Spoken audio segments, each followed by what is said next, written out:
미국 오하이오주 신시내티에 프록터 갬블 비누 회사를 설립한 할레이 프록터 회장은 늘 감사하는 마음으로 살았습니다. 그는 신실한 신앙인으로 회사가 어려웠을 때에도 두려워하거나 불평하지 않고 오히려 감사하며 철저히 11조 생활을 한 사람이었습니다. 한 번은 직원의 실수로 기계 작동 시간을 잘못 맞추는 바람에 엉뚱한 비누 제품이 생산되어 회사는 막대한 손실을 입게 되었습니다. 부서 책임자는 담당 직원을 심하게 질책했고 이 직원은 본인의 실수로 회사가 곤경에 처하게 된 것을 책임지고 사표를 제출했습니다. 그러나 회사가 큰 어려움에 직면할 수도 있는 상황에서 프록터 사장은 흥분하거나 분노하지 않았습니다. 그는 침착하게 문제를 수습해 나가는 과정에서 잘못 만들어진 비누 제품을 분석한 결과 특이한 점을 발견할 수 있었습니다. 그것은 비누가 가벼워서 물에 뜬다는 점이었습니다. 프록터 사장은 문득 좋은 아이디어가 떠올랐습니다. 비누가 물에 뜨면 목욕할 때 더 좋지 않을까? 결국 프록터 사장의 역발상으로 엉뚱한 이 비누는 연구를 거듭해 아이보리라는 상품으로 시장에 출시되었습니다. 아이보리는 나오자마자 선풍적인 인기를 끌었고 그 결과 회사는 유명세를 타 세계적인 비누 회사로 발전했습니다. 늘 감사하는 프록터 사장은 그 이후로 유명한 거부가 되었고 그 명성을 아이보리는 아직도 유지하고 있습니다. 프록터 사장처럼 어려움과 절체절명의 순간을 감사하는 마음으로 극복하는 것은 쉽지 않습니다. 그러나 그것을 극복했을 때 전혀 예상치 못한 놀라운 기적이 결과로 돌아오게 됩니다. 20세기 최고의 물리학자 알버트 아인슈타인은 이런 말을 했습니다. 인생에는 두 종류의 삶이 있다. 하나는 기적 같은 건 없다고 믿는 삶이요. 다른 하나는 모든 것이 기적이라고 믿는 삶이다. 그런데 내가 생각하는 인생은 후자의 삶이다. 또한 마이클 프로스트는 현대인은 일상 속에서 전율하는 법을 모른다. 진정으로 중요한 것은 기적 자체가 아니라 기적을 보는 우리의 눈이다 라고 말했습니다. 일상의 삶 자체가 기적임을 깨닫는 것은 어려운 일이 아닙니다. 병원의 응급실이나 중환자실에 가보면 우리가 너무나 당연하게 여기는 일상적인 것들이 얼마나 감사하고 기적적인 일인지 쉽게 느낄 수 있습니다. 굳이 아인슈타인의 말을 빌리지 않더라도 우리 주위에서 일어나는 모든 것이 기적입니다. 우리를 둘러싸고 있는 삶의 굴레를 한꺼풀만 들추고 감사의 눈으로 그 속을 들여다보면 기적이 아닌 것이 없습니다. 물론 기적의 의미는 사람마다 다를 수 있습니다. 식물인간에게는 손가락 하나 움직이는 것도 기적입니다.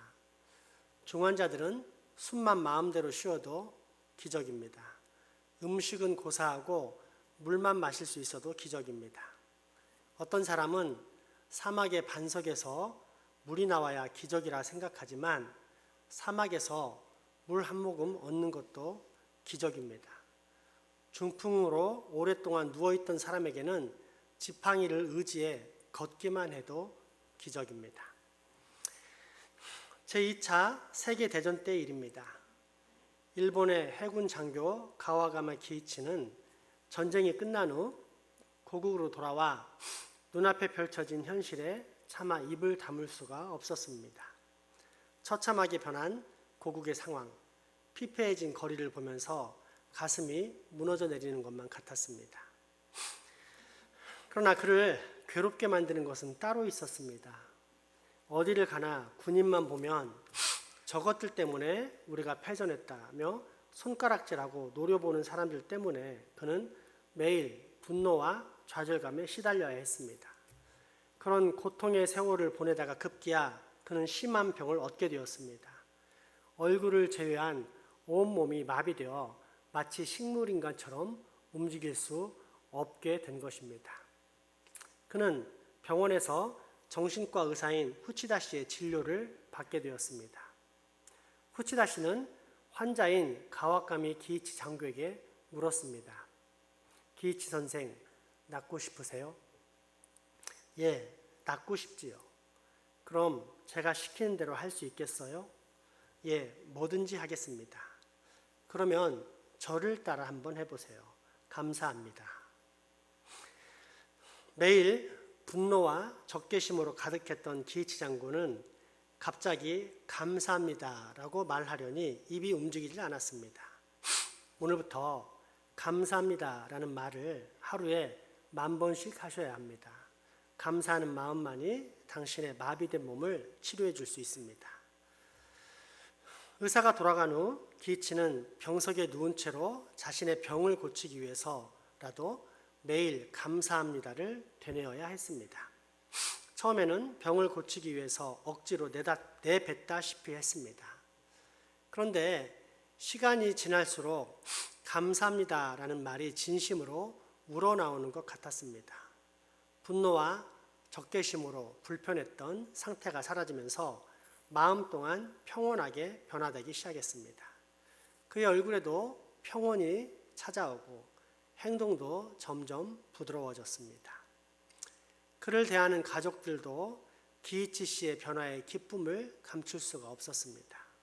잔뜩 경직되고 우울했던 집안 분위기도 한결 밝아졌습니다.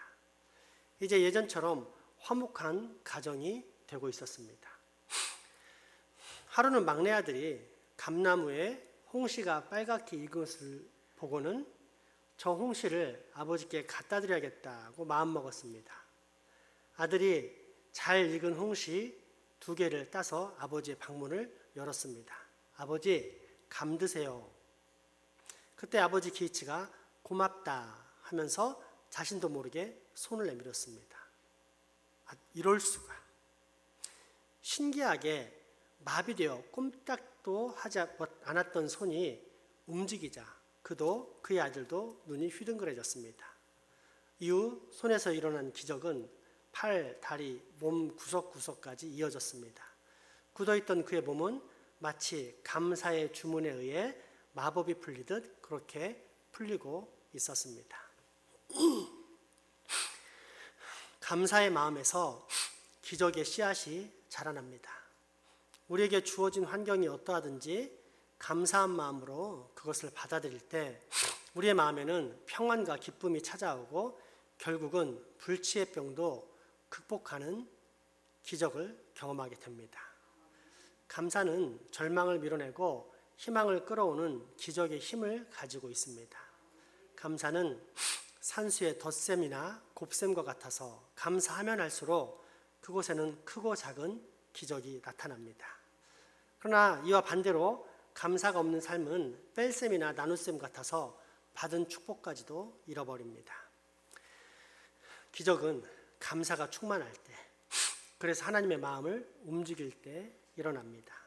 하나님은 때때로 우리의 작은 감사를 통해 일상에서 작은 기적을 주시지만 가끔 역경과 시련의 때에도 크게 감사하는 사람을 통해 큰 기적을 베푸십니다. 때문에 우리는 언제나 감사해야 합니다. 오늘 본문 데살로니가전서 5장 16절에서 18절의 말씀입니다. 항상 기뻐하라. 쉬지 말고 기도하라. 범사에 감사하라. 이것이 그리스도 예수 안에서 너희를 향하신 하나님의 뜻이니라. 아멘. 기도합시다. 사랑과 기적의 하나님, 오늘도 주님의 나와 예배하게 하시니 감사합니다. 오늘 말씀처럼 우리로 일상의 기적을 볼 수 있는 눈을 주시고 나아가 고난과 절망 가운데서도 말씀 따라 감사를 잃지 않는 은혜를 허락하사 오히려 고난 속에서 하나님의 크신 복을 경험하는 기적을 우리 모두가 누릴 수 있게 하여 주시옵소서. 예수 이름으로 기도합니다. 아멘. 헌금하시겠습니다.